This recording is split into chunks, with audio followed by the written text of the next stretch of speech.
Help support the show by joining the Patreon or becoming a YouTube member. Also, hit that like button and subscribe if you want more Browns-focused content. All right, so just keep in mind, if anything happens before I upload this video, I will add it to this video at the end. So if there's a big piece of news that comes down like right at 3 o'clock or 4 o'clock, I will put that on the end of this video. But as of right now, the Browns are pretty much standing pat at the trade deadline. They made a minor move, Joe Tryon-Shoyinka and a 7th round pick to the Chicago Bears for a 6th round pick. We've seen the Browns make this move. They made a very similar move with Joe Flacco and Kenny Pickett, where they got, they turned a 6 into a 5th. They're doing the same thing with Joe Tryon-Shoyinka.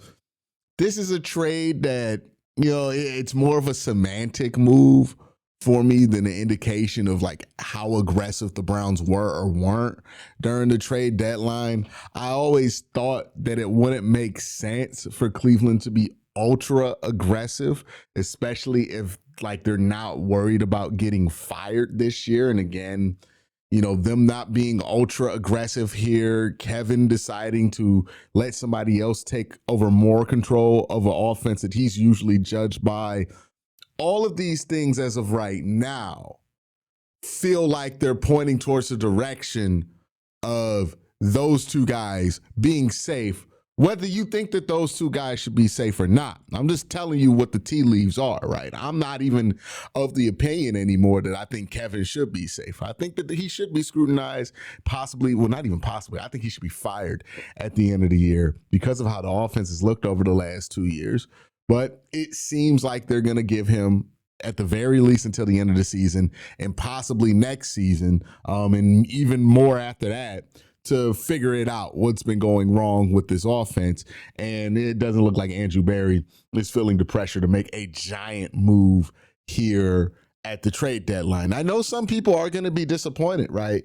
Because you've heard all these big names and maybe you're a Browns fan who just wants to be excited about the team and you were hoping that the trade deadline was going to inject new life into this season to get you excited to watch these games on Sunday. And I can't blame folks for being disappointed that that's not going to happen because, look, there might be a crazy addendum to this video, but for all intent and purposes, it doesn't feel like the Browns are going to make a giant move here. I know there were some reports saying that the Browns would be buyers at the trade deadline, but I think the important detail to that report was missed when everybody was talking about it. The report said that the Browns could be buyers in certain situations.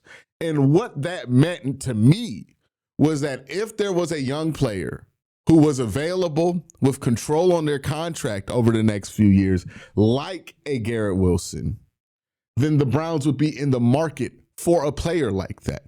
And that they're more likely to be in markets for players like that than they are to sell their players for pennies on the dollar or whatever it is, because they feel like they can turn this thing around relatively quickly.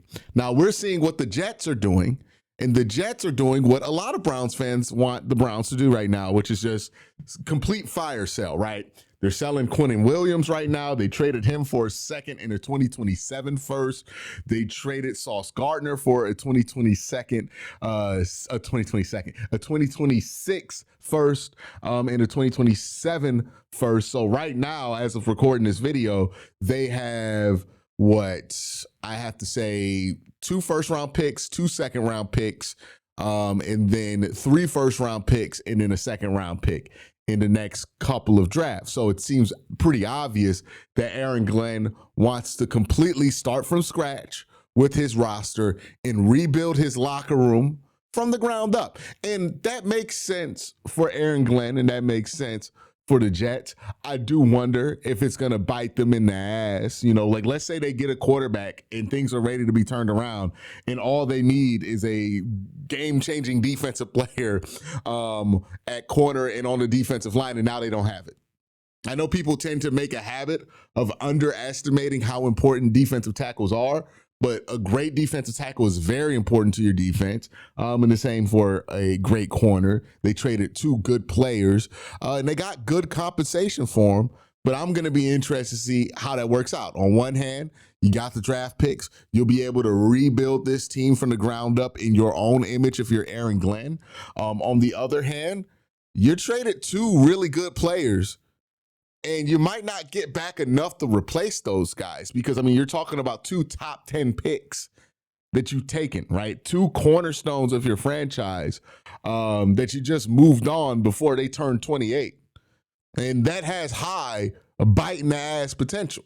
So we'll see what happens with New York there. Obviously, the Browns did not choose to go down that route. And I don't think that's a bad thing. I actually think that the Browns not making a giant move here at the trade deadline is not the worst thing in the world. And it's kind of what I was hoping that they would do. I know a lot of people are getting excited about who they could bring in. Maybe they could bring in Garrett Wilson. Even when that rumor first started popping up, I was one of the few people saying, hey, I don't even know if this makes sense for the Browns to do. I think it's something that in the short term will get people excited, but we got to be realistic about where this season is headed and where the overall trajectory of this team is without a quarterback. And the realistic prognosis of this team is that they're going to go nowhere if they can't answer the quarterback position. And this is a draft class that I think offers you more than 1 or 2 opportunities to answer the quarterback position. And I think you're seeing the Jets make that same realization, right? They might not have the first pick in the draft. They're expecting to get better in the second half of the season. Part of what they're doing is to have a war chest, right? They could trade 3 first-round picks to get into the top 5 if they fall out. Like, say the Jets win 8 games in a row, right? Or however many games are left on the schedule. They just went out, right? And they get the 17th pick. They can now trade in to wherever they want to in the draft as long as the team doesn't want a quarterback. So let's say the Tennessee Titans are in the top 3. You could trade with them, give them 3 first-round picks, and it's not going to hurt you if you're the New York Jets because over the next 2 years, you have 5 of them. You can trade 3 of your first-round picks and still make 2 first-round selections. So they are upping their war chest because they're looking at this class, presumably, and they're seeing an opportunity to change their fortunes at the quarterback position. And I know people will try to act like it's real selective when people act like quarterbacks are not important or is important. It's usually dependent on what they hope their team is going to do that season. But a quarterback has the ability, unlike any other position in football, to truly change the outlook of not just your team, but your franchise. Look at the New Orleans Saints and what they were before Drew Brees and after Drew Brees. Look at the Pittsburgh Steelers and what they used to be with Big Ben and what they are now with crumbles of quarterbacks in that position, right? They haven't really been the same since Big Ben has retired. We could go down the list, but a quarterback makes an organization if you have the right one in place. The Buffalo Bills weren't seen as this great organization before they stumbled upon Josh Allen being really, really good, right? This is the stuff that changes things. John Harbaugh was on his way to being fired before Lamar Jackson emerges. They know just how much a quarterback emerging can change things. Aaron Glenn knows this. He saw it with Jared Goff. And if you're the Browns, you have to be painfully aware of this because you've been living the opposite reality of this with Deshaun Watson. So I was not going to be in favor of doing anything that could possibly tie your hands when it's time to go get a quarterback. The Browns don't need to trade themselves into a corner for any kind of short-term gain.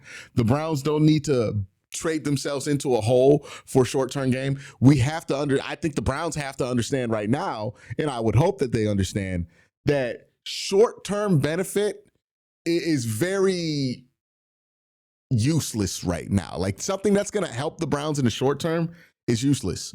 This team wasn't expected to make the playoffs. They're really not expected to make the playoffs right now. They're not in play to win the division. They're not in play to, even if they make the playoffs, make any noise in the playoffs. They are a team that is just not going to have a chance to really do anything of any note this season as far as winning a bunch of games. Obviously, you want your team to win as many games as they can, but if we look at the upside here for going out and trading for a bunch of big names and being huge buyers at the trade deadline, there's not a ton of upside there, right? You might be able to argue that there's more upside with trading some of the guys, but the guys you trade, I mean, they're hard to trade because of one, their contracts, and two, they're just too good to trade, right? Like Myles Garrett is just too good to trade. You're not going to get the value that you want for him. Same thing with Denzel Ward. It's more worthwhile to just keep those guys and hope you can turn it around quickly. So, because like imagine this, right? Imagine a world, and I know it's hard to imagine Browns fans because you haven't thought about the Browns doing this, but let's say the Browns actually do solve their quarterback problem this year, and they're able to solve their quarterback problem with the picks that they have already. But they went out at the trade deadline and traded Myles Garrett and traded David Njoku and traded all these pieces, and then we got the quarterback, he's ready to go, but now our defense stinks. You know, y'all be furious. Like, y'all be furious. Y'all be like, oh, this is the most Cleveland thing of all time. And then we're going to try to draft pieces to fix the defense when we should never trade Myles Garrett, right? When it comes to guys like that, it's almost always better to just not trade the guy, right? I mean, we're watching the Cowboys try to figure that out right now, right? They traded for Quentin Williams. So I was kind of in favor of not really doing that much. Now, we're going to talk more about the trade deadline, but real quick, got to thank my sponsor, Sleeper. Real quick, just want to let you guys know Sleeper has a new offer here.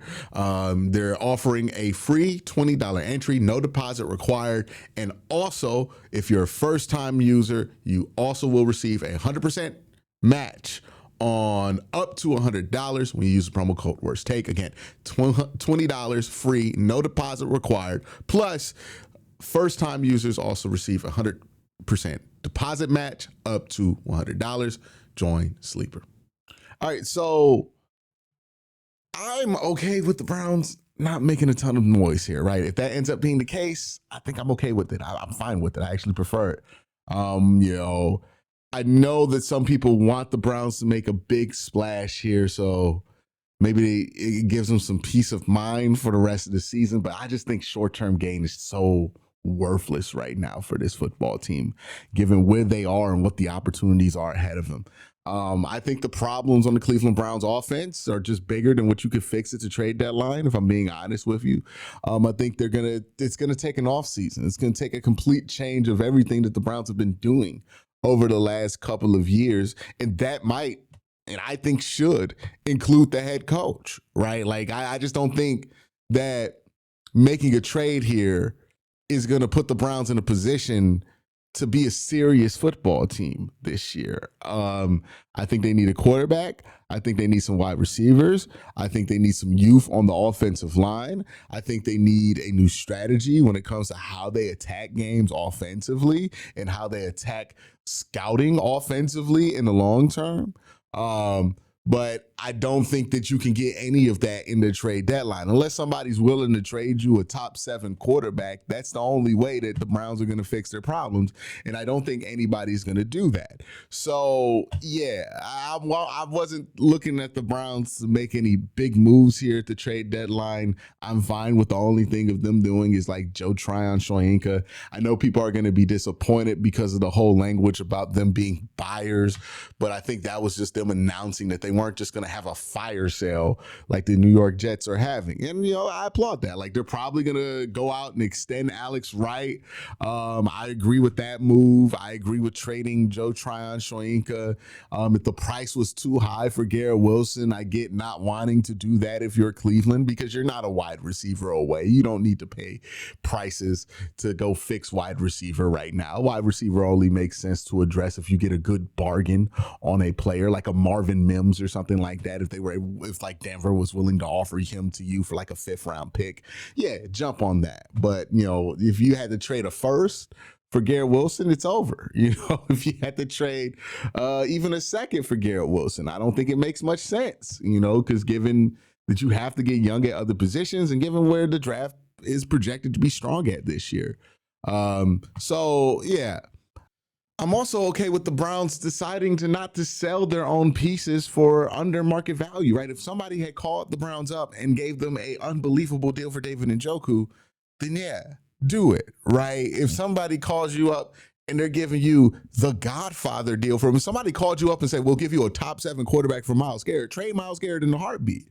But unless you're getting calls like that, like Denzel Ward, unless you're getting like a Sauce Gardner offer for Denzel Ward, which I highly doubt you would get. I think you would get maybe a 3rd round pick for Denzel Ward, which is completely underneath the value of trading him, right? So unless you're getting like crazy offers for the players that you're getting, that you have right now, I understand not wanting to sell them. Like I'm not just like, oh, just get rid of him for a 5th just to get something. It's like, no, you're better off just keeping that guy than trying to, sell him for pennies on the dollar. Like it makes no sense to me. So I'm completely fine with that aspect of it too. If they weren't blown away by any of the deals available for any of their veterans, then yeah, say no. You know what I mean? Because again, like the Jets stuff is fun right now, right? But let's imagine the Jets hit on a quarterback. Let's say they get Ty Simpson, they get Mendoza, they get what's his name, Dante Moore, or Brendan Sorsby, or Darian Mento, or whoever you want to throw in there, and they say they hit on the quarterback, but then they run into walls for the next couple of years because their defense isn't good. And you're like, well, why isn't the defense good? It's because they traded Sauce Gardner and they traded Quinton Williams. You're going to be pretty mad if you're a Jets fan, right? Because maybe you didn't even have to do that to get your quarterback.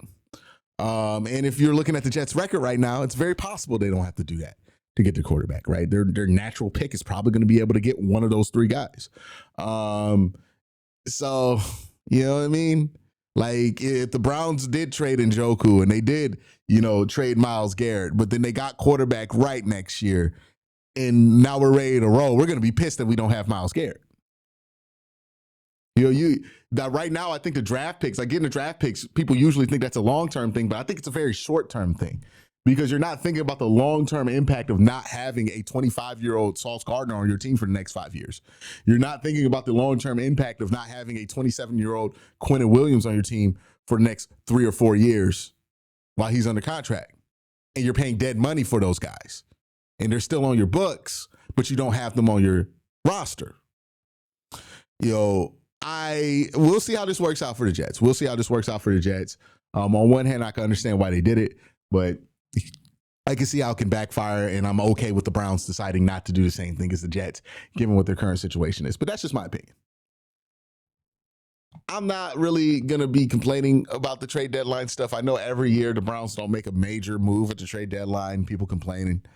I just don't think that this was a year for the Browns to do anything stupid at the trade deadline. I think the most likely scenario would be that the Browns would trade themselves into a corner, and that could affect their ability to make a bigger move that would be at a more consequential position, maybe even quarterback, come time to get one. So, yeah. We'll see what they do. We'll see how they handle the offseason. Obviously, if they go through the offseason and they pass on a quarterback to trade back to like 20 or something, I'm going to be pissed, right? But we'll see how they handle this offseason and if this trade deadline makes sense and ages well with it. Right now, given what I'm assuming they're going to do in the offseason, I'm not really upset at it. But we'll see what they do, because ultimately they could do something in the offseason that'll piss me off and make me come back to this trade deadline. And then that changes things. So we'll see. But y'all have a great day. Have an even better night. Peace.